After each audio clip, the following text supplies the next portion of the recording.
The human upper limb is powered by a massive sensory and motor network called the brachial plexus, originating from the C5 to T1 spinal roots.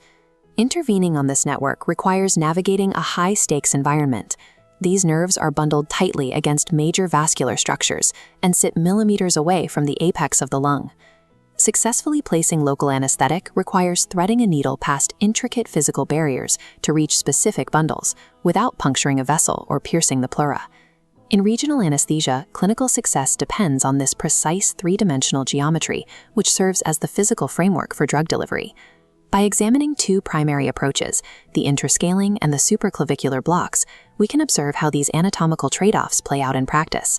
Mastering these blocks relies on visualizing this unseen architecture, turning a blind needle advancement into a calculated mechanical exercise. This document details the root values of the plexus. The foundation begins with the anterior primary rami of C5 through C8 and T1, which emerge directly between the anterior and middle scalene muscles. We can build this structurally. Here are those C5 through T1 roots emerging into the neck, flanked by the simplified shapes of the scalene muscles. As they enter the posterior triangle of the neck, they converge. C5 and C6 merge to form the upper trunk.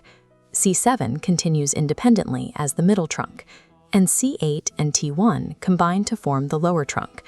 Notice the position of the lower trunk. It is tucked directly behind the pulsing subclavian artery, creating an immediate anatomical hazard. The trunks pass beneath the clavicle and physically divide. Each of the three trunks splits into an anterior and posterior division.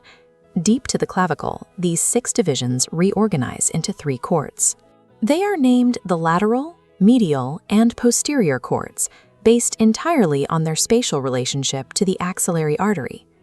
These cords finally yield the terminal branches that travel down the arm, the musculocutaneous, median, radial, and ulnar nerves.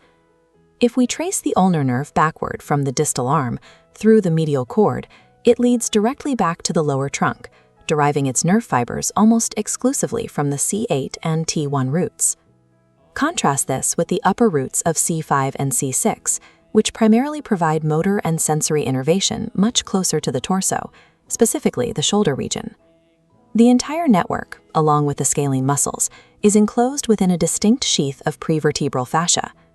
Practically, any clinical injection is a targeted intervention at a specific anatomical choke point on this neural map. The interscaling approach targets the plexus at its most proximal point, making it the preferred technique for surgeries of the shoulder and upper arm. Looking at a cross-section of the neck at the C6 vertebral level, marked by the cricoid cartilage, we can identify the sternocleidomastoid and the underlying scaling muscles. Clinicians locate the target by rolling their fingers posterolaterally off the border of the sternocleidomastoid to find the distinct groove between the anterior and middle scalenes. The needle is inserted perpendicular to the skin, but angled 45 degrees caudad, toward the feet, and slightly posterior. That posterior angle is crucial. A strictly medial trajectory risks bypassing the nerve roots entirely and puncturing the vertebral artery, or worse, entering the spinal canal. Proper placement is often confirmed by a tactile click as the needle pierces the prevertebral fascia, or by observing a motor twitch below the shoulder using a nerve stimulator. Because this injection targets the superior roots of C5 and C6, the local anesthetic rarely travels far enough distally to reach C8 and T1. As a result, the interscalene block frequently spares the ulnar nerve. As noted in this clinical text, the technique carries severe anatomical side effects. The phrenic nerve lies immediately on the anterior scaling muscle, right in the path of the anesthetic. Phrenic nerve block and subsequent hemidiaphragmatic paralysis occur so frequently that they are practically guaranteed, strictly prohibiting the use of bilateral interscaling blocks. The interscaling approach is highly specialized.